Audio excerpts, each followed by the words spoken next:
इथला निकाल लागला की मग बॅलेट पेपर यायला पाहिजे, मग मशीन काय EVM बरोबर नाही, असं नाही चालत. आता झारखंड पण आमच्या हातनं गेलंच ना, आम्ही कुठं काय म्हणतो.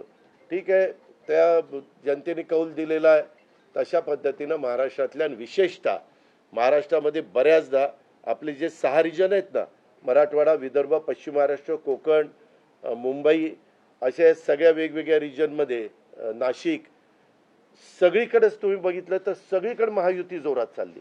असं कुठं नाही की मागच्या वेळेस कसं झालं, आम्हाला झटका दिला तो मराठवाड्याने दिला, आमची एकच जागा त्यावेळेस भुमरे साहेबांची आली संभाजीनगर सिटीतली, बाकीकडे सगळीकडे आम्हाला दारुण पराभवाला सामोरं जावं लागलं.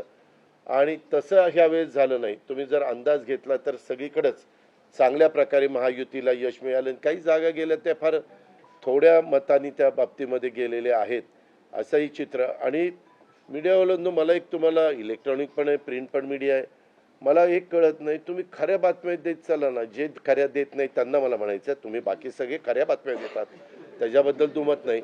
पण मी TV चालू केलं आणि अजित पवार पोस्टल बॅलेटमध्येच मागं. मी विचारतोय तिथं फोन करून, ते म्हणले नाही दादा आपण पुढं आहे. आता माझं लीड 1,02,000 मताधिक्य मी मिळवलंय आणि खुशाल तुम्ही दाखवताय अजित पवार मागं, अजित पवार मागं. मग काही जण म्हणलं का रे असे दाखवतायत, TRP त्याच्याशिवाय वाढत नाही. अरे तुमच्या TRPला आम्हाला का मातीत घालताय, आमची का बदनामी करताय. त्याच्यामध्ये मी नंतर पुन्हा अधिकाऱ्यांच्याकडनं माहिती घेतली की नक्की पोस्टल बॅलेट किती झाले. पोस्टल बॅलेटमध्ये पण आम्ही पुढं होतो आणि रेग्युलर मतदानामध्ये पण पुढं होतो. सांगायचं तात्पर्य की बाबा तुमच्यावर सगळ्या चॅनलवर जनतेचा एवढा विश्वास आहे, म्हणजे विश्वास नाही ते सकाळच्या 9 वाजताच्या भोंग्यावर विश्वास नाही, पण बाकीची माहिती घेतली की नक्की पोस्टल बॅलेट किती झाले. पोस्टल बॅलेटमध्ये पण आम्ही पुढं होतो आणि रेग्युलर मतदानामध्ये पण पुढं होतो.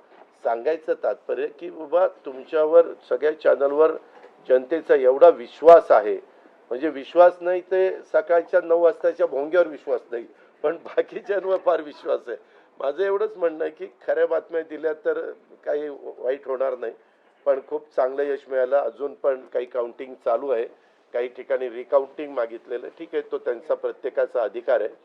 पण खरोखरीच सगळ्याच राज्यातली जबाबदारी आम्हा महायुतीवर वाढलेली आहे आणि त्या उलट आम्हाला अधिक जास्त बारकाईनं इथून पुढं काम करावं लागणार आहे. कारण एवढं दैदिप्यमान यश ह्या सगळ्यांनी मिळून दिलेलं आहे आणि जनतेचे मानावे तेवढे आभार कमीच आहेत. म्हणजे काय आता त्यांच्याकरता, म्हणजे त्यांच्या ऋणातच आम्ही राहू इच्छितो.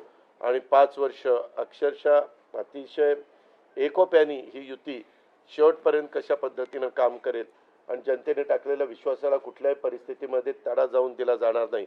अतिशय चांगल्या पद्धतीनं राज्याच्या सर्वांगीण विकासाच्या करता जसं आम्ही विकास